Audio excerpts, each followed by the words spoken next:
Des morceaux d'un vaisseau spatial extraterrestre se sont écrasés dans l'océan sur la Terre. C'est ce qu'affirme un professeur de Harvard. Avons-nous vraiment découvert les restes d'un ovni? Dans cette vidéo, tu trouveras les images originales de cette découverte potentiellement cosmique, alors ne manque pas de la regarder jusqu'à la fin.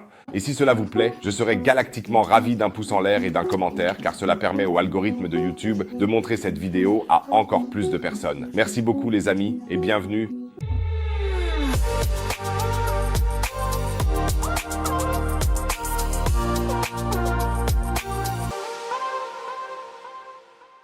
En janvier 2014, quelque chose d'étrange s'est produit. Un objet interstellaire s'est écrasé sur la Terre au nord de la Papouasie-Nouvelle-Guinée, dans l'océan Pacifique. Interstellaire prend conscience de ce que cela signifie. Un objet qui ne vient pas de notre système solaire, mais d'un autre endroit, d'un autre système stellaire dans la Voie lactée, un objet qui a donc parcouru des années-lumière, puis est entré dans le système solaire et s'est ensuite retrouvé sur une trajectoire de confrontation avec la Terre. Wow, je me demande toujours comment on peut ne pas s'intéresser à l'astronomie avec ce genre de choses.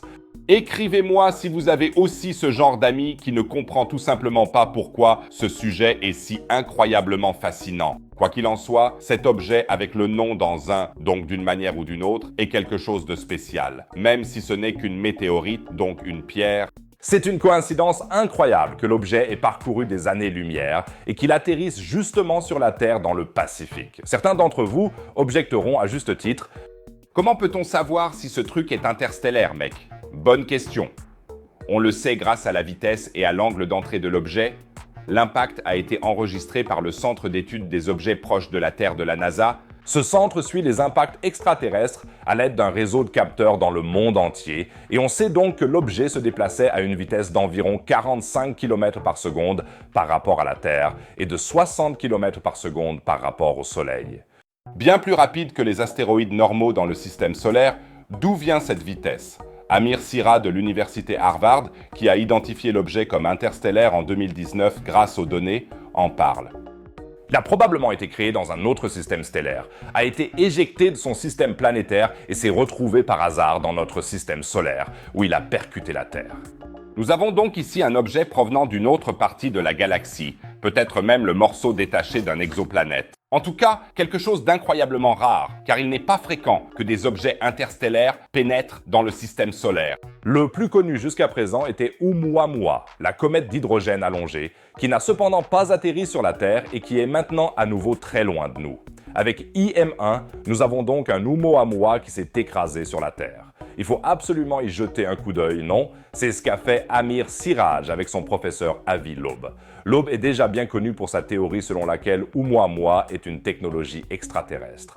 Et il est tout aussi convaincu que quelque chose a à voir avec des extraterrestres, c'est pourquoi il a lancé une vaste opération de recherche pour découvrir les fragments de l'objet au fond du Pacifique. Loeb déclare à ce sujet « Ce fut l'expérience la plus excitante de ma carrière scientifique. Elle offre une opportunité unique d'en apprendre plus sur d'autres civilisations technologiques dans le cosmos grâce à l'exploration de l'océan Pacifique. » Le projet est financé par des dons, notamment de Charles Hoskinson, le fondateur de la crypto-monnaie Cardano, qui est également à bord du navire Silver Star. Tout cela semble un peu présomptueux. Et plutôt comme un mauvais film hollywoodien, mais que dire? Maintenant, l'équipe d'Avi Loeb a annoncé qu'ils ont trouvé les restes du visiteur interstellaire au fond de l'océan. Voici les images. Nous voyons des boules de métal d'environ 1,5 mm.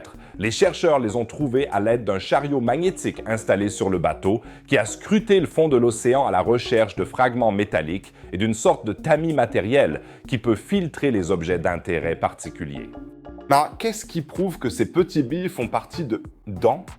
Ne pourrait-elle pas aussi avoir une autre origine? Tout d'abord, on sait que la chaleur et le frottement dans l'atmosphère peuvent créer de telles sphères métalliques lors d'un tel impact. Avi Loeb a lui-même décrit la découverte sur son blog il y a quelques jours. Où sont les sphères d'IM1? C'est donc exactement ce que l'on cherchait, cela correspond parfaitement.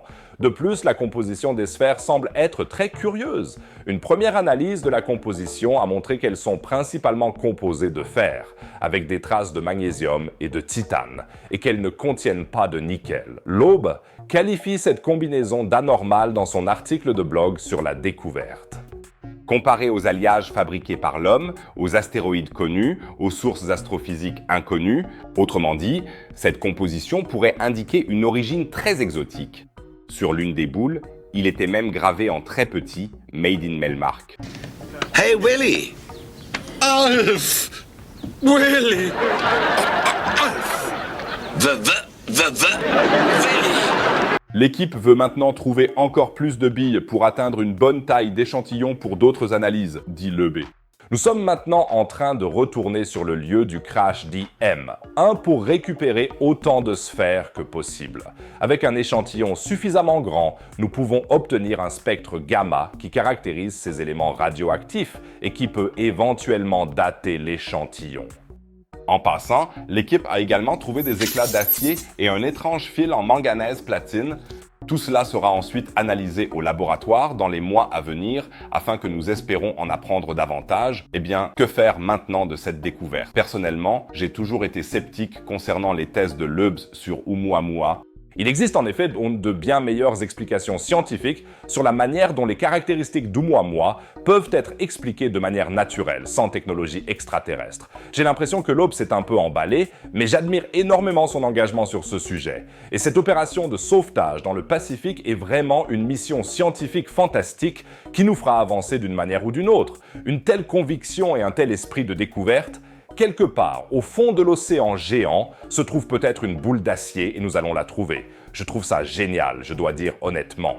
Je suis donc fan de cette mission, mais je ne suis pas convaincu que ces petites billes soient vraiment des fragments de météorites.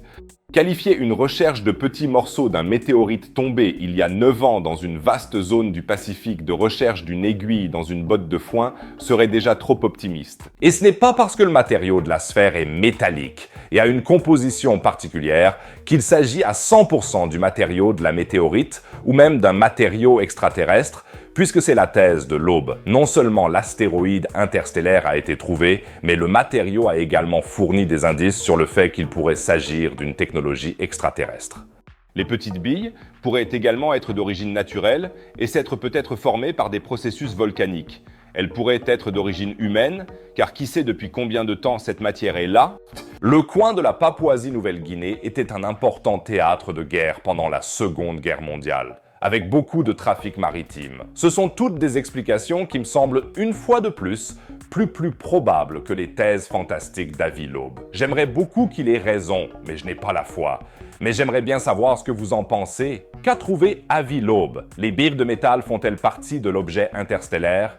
Et si oui, est-ce qu'elles indiquent une technologie extraterrestre? Je suis impatient de savoir ce que vous pensez et j'espère que nous aurons une discussion passionnante dans les commentaires.